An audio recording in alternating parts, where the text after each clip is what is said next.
What's up, guys? So today's gonna be my Ollie's trip, and right here we have some Jada Toys diecast cars. Now this is the first time that I ended up seeing this here at my local Ollie's. I'm gonna end up doing a voiceover because this store was a little bit busy. They did have a lot of things going on, so I didn't really want to talk as I'm recording.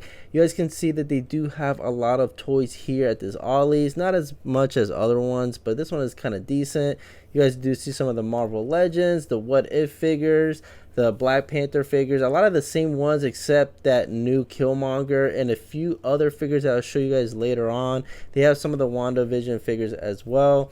Now this Ollie's, they don't really get too many stock, like new stocks that often, so finding new things is very rare. They still have those NBA Hasbro figures, which I want to get them, but $7.99 is still too much, I think, for those.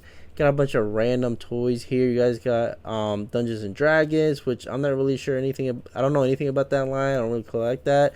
3/4 inch Star Wars figures, but basically the same thing. You got Mandalorian and a few of the Obi-Wan series figures, and then Leia right here is peg warming here at Ollie's. The same yellow Power Ranger has been here for quite a while as well. Also, the old school archive wave and the Black Series figures are still here. A bunch of board games, really nothing crazy, kind of basic, honestly, if you ask me. And then as I'm traveling around, I'm trying to showcase everything that you guys can find at my Ollie's, like those Monopoly games, bunch of kid toys, model kits, and puzzles as well. You guys got a little sports section right there, Nerf guns and all that kind of stuff. Not really anything I'm interested in entirely, but what I did notice here that they did have some paintings or artwork on the side, which they don't really always have anything good, but they had this Mandalorian one for $9.99, and this big one was $19.99, which it looked pretty cool. But for $20, I'll just go to Hobby Lobby and get it there. As I'm walking around, I'm trying to look for the new Spider-Man retro line, which, spoiler alert, I did end up finding that at a different part of the Ollie store. Not sure why they just move stuff around in random spots. So I'm here just traveling around trying to find those Spider-Man figures, but honestly, I was pretty disappointed. Right here, you guys, a bunch of random stuff. So here in the corner, you guys can see they do have more toys here in the center, but it's all scattered around. They do have that Thor figure as well as the Doctor Doom, and then the Miss Marvel or Captain Marvel, or I forget the character's name, or Captain Marvel. They do have some Star Wars Black Series figures as well from the Obi-Wan show, and also Andor. Not really interested in those figures.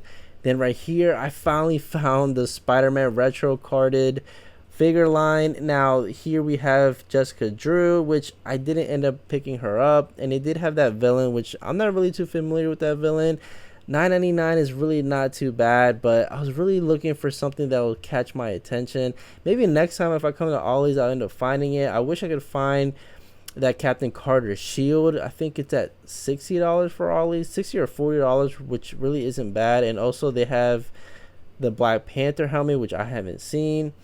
But surprisingly, as I'm looking around, I ended up finding this Obi-Wan figure from the Obi-Wan TV show, and I found Black Chrysanthemum right here, and this is a 3/4 inch. Not sure what line this one is. I don't know if it's considered retro, but those usually retail for $35. It was on sale for $9.99, which really isn't that bad.